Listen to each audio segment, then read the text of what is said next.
ನ್ಯೂಸ್5ಗೆ ಸ್ವಾಗತ. ಪಿರಿಯಾಪಟ್ಟಣ ತಾಲೂಕಿನ ಕೋಮಲಾಪುರ ಗ್ರಾಮದ ಶ್ರೀ ಚೌಡೇಶ್ವರಿ ಶ್ರೀ ರಾಮಲಿಂಗೇಶ್ವರ ದೇವಾಲಯ ಆವರಣದಲ್ಲಿ ಶ್ರೀ ಸತ್ಯನಾರಾಯಣ ಸ್ವಾಮಿ ವ್ರತಕಥೆ ಹಾಗೂ ಶ್ರೀ ವರದಶಂಕರ ವ್ರತಕಥೆಯ ಪ್ರಾರಂಭೋತ್ಸವಕ್ಕೆ ಬೆಟ್ಟದಪುರ ಕನ್ನಡ ಮಠದ ಶ್ರೀ ಚನ್ನಬಸವ ದೇಶಿಕೇಂದ್ರ ಸ್ವಾಮೀಜಿ ಚಾಲನೆ ನೀಡಿದರು.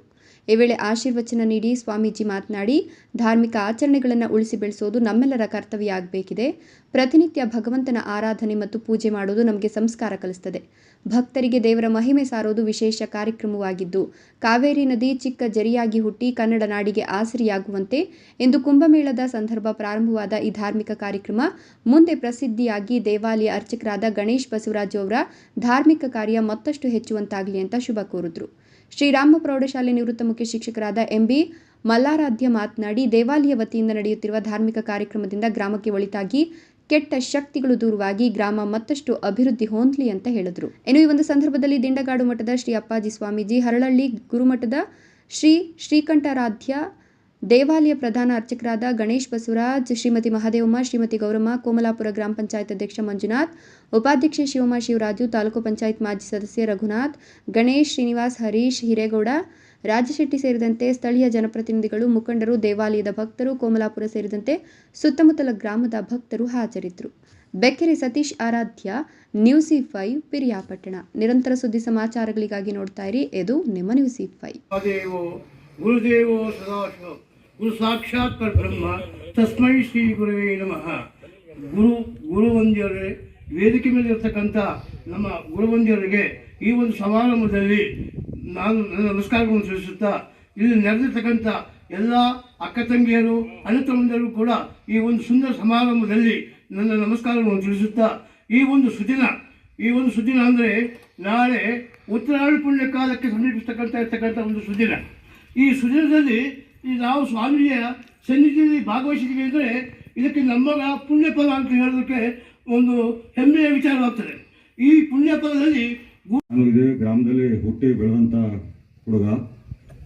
ಈಗಿನ ಆಧುನಿಕ ಕಾಲದಲ್ಲಿ ಟೆಕ್ನಾಲಜಿ ಭಾಳ ಫಾಸ್ಟ್ ಇದೆ. ಇಂಥ ಕಾಲದಲ್ಲಿ ಮೊಬೈಲ್ಗಳು, ಟ್ವಿಟ್ಟರ್ಗಳು, ಫೇಸ್ಬುಕ್ಗಳು, ಇಂಥ ಸಂದರ್ಭದಲ್ಲೂ ಕೂಡ ಈ ಥರ ಧಾರ್ಮಿಕ ಕಾರ್ಯಕ್ರಮಗಳು ನಮ್ಮ ಪರಂಪರಾಗತವಾಗಿ ಏನು ಪೂರ್ವಜರಿಂದ ಬಂದಿದೋ ಅದನ್ನು ಅನುಚಾನವಾಗಿ ಮುಂದುವರಿಸ್ತಕ್ಕಂಥ ಕಾರ್ಯವನ್ನು ನಮ್ಮ ಬಸವರಾಜ್ ಅವರ ಮಗ ಪೂಜಾರ ಹೆಸರು ಮರ್ತುಬಿಟ್ಟೆ ಹುಡುಗಂದು ಗಣೇಶ್ ಅವರು ಮುಂದುವರಿಸ್ಕೊಂಡು ಹೋಗ್ತಾ ಇದ್ದಾರೆ. ಭಾಳ ಅಭಿನಂದನಾರ್ಹರು.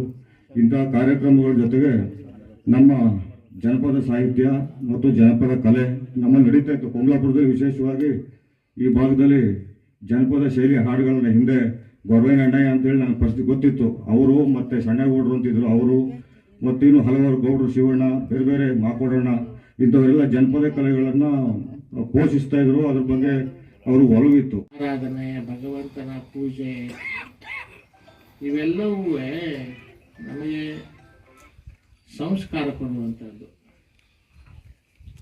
ಸಂಸ್ಕಾರ ಇಲ್ಲದೆ ಯಾವ ವಸ್ತು ಸಹಿತ ಪಕ್ವತೆ ಬರಲಿಕ್ಕೆ ಸಾಧ್ಯನೇ ಇಲ್ಲ. ಒಬ್ಬ ತಾಯಿ ಆದವಳು ಒಂದು ಚಿಕ್ಕ ಮಗುವನ್ನು ಹುಟ್ಟಿದಾಗಿನಿಂದ ಹಿಡ್ಕೊಂಡು ಅದು ಬೆಳೆದು ಲಾಲನೆ ಪಾಲನೆ ಬೆಳೆಸುವಂಥದ್ದು, ಪೋಷಿಸುವಂಥದ್ದು, ಆ ದಿಶೆಯಲ್ಲಿ ಹಿಂದಿನ ದಿವಸ ನಾವು ಪ್ರಾರಂಭ ಮಾಡಿದ್ದೀವಿ. ಕುಂಭಮೇಳ ಆಗುವಂಥ ಹಿಂದಿನ ದಿವಸ ನಾವೆಲ್ಲ ಪ್ರಾರಂಭ ಮಾಡಿದ್ದೀವಿ. ಅಥವಾ ಆ ದಿವಸ ನಾವೆಲ್ಲ ಇದ್ದೀವಿ ಅಂತ ಒಂದು ಸ್ಮರಣೀಯ ದಿನ ಇವತ್ತು ಸಹಿತ ಆಗ್ತದೆ ಅಂತಕ್ಕಂಥದ್ದನ್ನು ಮುಂದೆ ಈಗ ಕಾವೇರಿ ಹುಟ್ಟುವಾಗ ಜರಿಯಾಗಿ ಹುಟ್ಟುತ್ತದೆ, ಹೊಳೆಯಾಗಿ ಹರಿತದೆ. ಹಾಗೆ ಇವತ್ತು ಪ್ರಾರಂಭ ಆಗಿದೆ. ಆ ದಿಶೆಯಲ್ಲಿ ಹಾಗೆ ಮುಂದುವರಿತಾ ಹೊಳೆಯಾಗಿ ಹರಿಬೇಕು, ಭಕ್ತಿಯ ಹೊಳೆಯಾಗಿ ಹರಿಬೇಕು ಅಂತಕ್ಕಂಥದ್ದು ಸದಾಶಯ ನಮ್ಮದು ಸಹಿತ ಇರುವಂಥದ್ದು.